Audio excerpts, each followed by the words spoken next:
Como que o autismo entrou na nossa vida, na nossa família? Eu sempre fui autista, mas eu não sabia que eu era autista. Então, eu tive o diagnóstico tardio. Hoje eu tenho o diagnóstico de autismo, TAG e TDAH.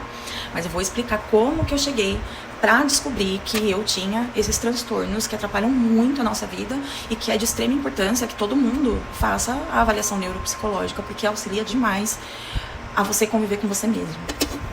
Tudo começou com meu filho mais velho, o Arthur. Ele nasceu dando muito trabalho. Ele sofria muito, além do trabalho que ele dava. Foram várias coisas assim.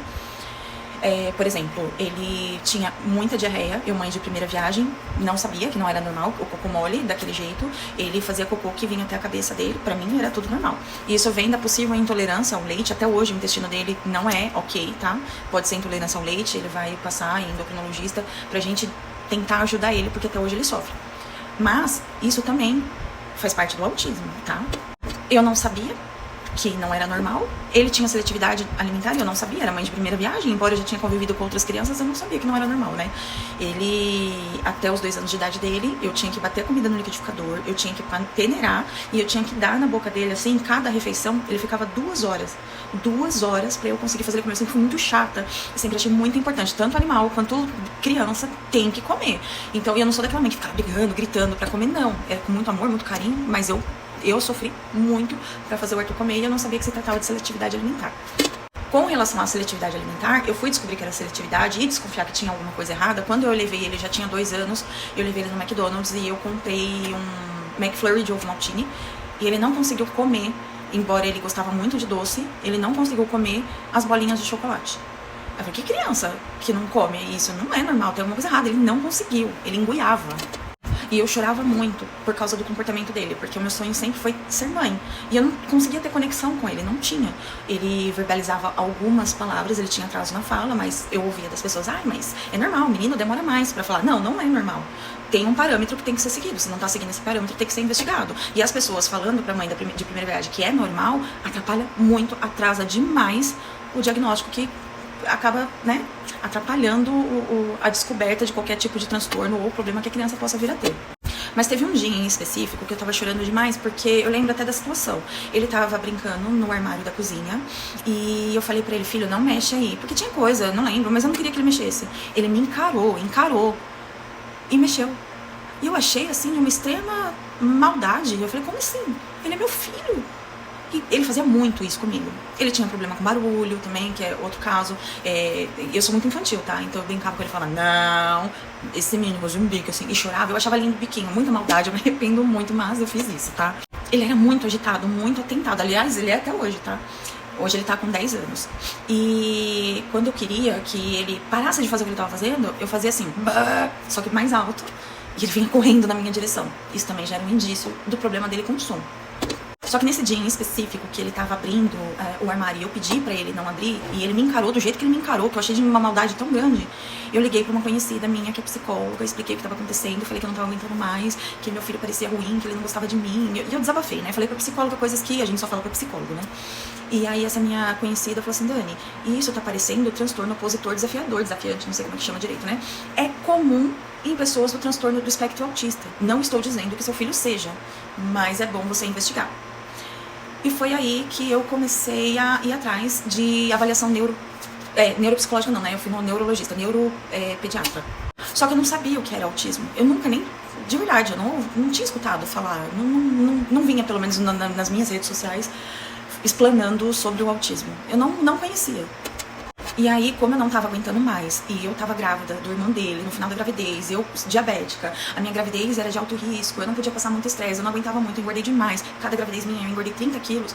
Imagina, um aumento de peso em espaço curto de tempo, a sua locomoção fica dificultada, né? E ele era muito agitado, ele saía correndo que nem Forrest Gump, ele saía correndo reto e ele só ia, ele se colocava em risco o tempo todo. Então eu não dava mais conta de ficar com ele o tempo todo. Meu marido trabalhando fora, não tinha condições. Então a gente, pra eu ter um pouquinho de distância, a gente matriculou ele numa escolinha. A primeira escolinha que a gente matriculou, não aguentaram ele. Eles falaram pra mim que o Arthur atrapalhava as outras salas, que ele nem frequentava. Tamanha baderna que ele fazia. E pediram pra eu procurar um médico, pra eu passar ele no médico. Aí eles me deram, eu perdi essa cartinha falando do comportamento do Arthur, né, pra eu passar no neurologista. Aí tinha esse resumo, assim, dessa cartinha. E aí eu passei na primeira neurologista.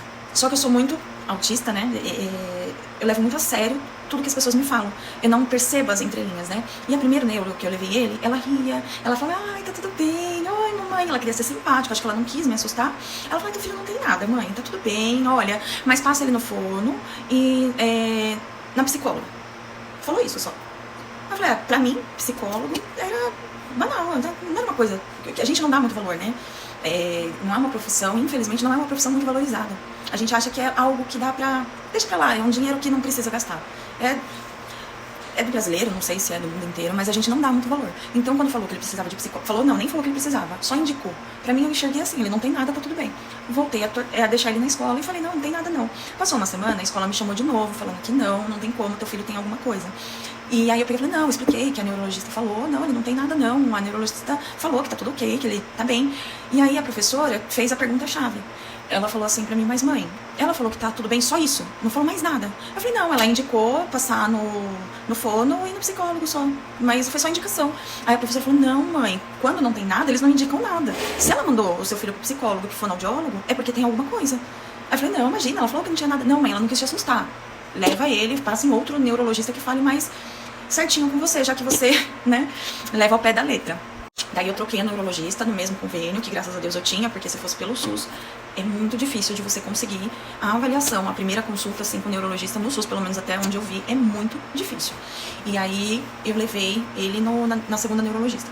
Chegando nessa neurologista, ela olhou o comportamento dele, eu lembro assim da fisionomia dela, olhando o comportamento dele. Obviamente eu entrei antes na sala, passei tudo que estava acontecendo, eu derrubei tudo que estava acontecendo pra ela, e aí ela olhou pra ele e tentou conversar com ele, e ela percebeu que ele desviava o olhar e que ele dava muito trabalho e tal, e outras coisas. Aí ela pegou e falou assim pra mim, olha mãe, parece que seu filho tá dentro do espectro, mas eu não posso dar o diagnóstico sozinha, eu preciso de avaliação, é uma avaliação cara, mas é muito importante, ele precisa fazer, porque pra mim, ele é autista.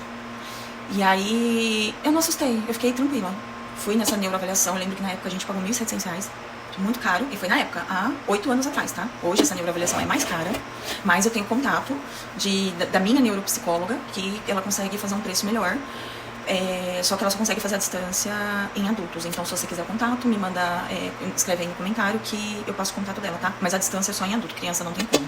Ele foi nessa neuroavaliação psicológica, que demorou 15 sessões, se não me engano, e no término, a neuroavaliação estava escrita que ele era autista. Só autista, ela não falou nada de TOD, embora pra mim ele tenha TOD. Não, e até eu acho que eu tenho TOD, embora eu não tenha o diagnóstico de TOD.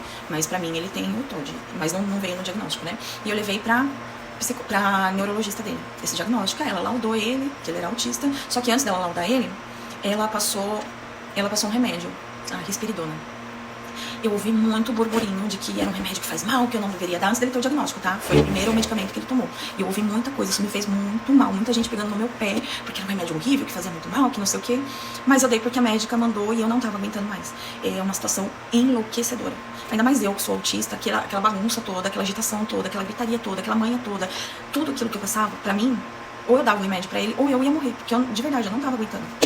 E pra mim foi muito marcante, porque no 13º dia dele tomando 1 ml de risperidona, ele usou a fala pra se comunicar comigo. Eu chorei tanto.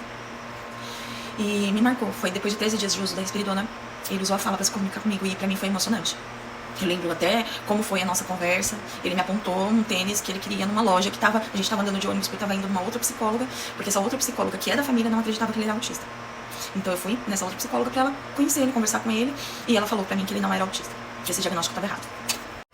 E aí, como ele começou a ficar mais bonzinho com a risperidona, embora ainda muito agitado, muita gente começou a falar pra mim, não, teu filho não é autista. Não, teu filho não é autista. Imagina nunca que teu filho é autista. Isso é falta de limite. Esse falta de limite, nossa, pra mim é a coisa mais irritante do mundo. Falar pra uma mãe que tá passando por uma situação difícil, falar que a criança dela precisa de limite. É o mesmo que dizer, bata no teu filho. Eu tentei, por quê? A minha mãe falava pra mim que o meu filho era igualzinho eu, não tinha que tirar nem pouco. Como que ele é autista? Imagina, você não é? E aí a minha mãe me batia muito. Não carrego nenhum trauma, mas eu não fazia isso com meu filho. Então eu falei, vou começar a dar palmada na bunda dele pra ver se ele dá uma acalmada. Não adiantou nada, só piorou. E como todo mundo ficava no meu pé, que ele não era autista, a neurologista dele falou assim, que eu passava, né, frequentemente com a neuropediatra, e a neuropediatra falou assim, olha, quando tem muita gente falando, é melhor pedir uma segunda opinião.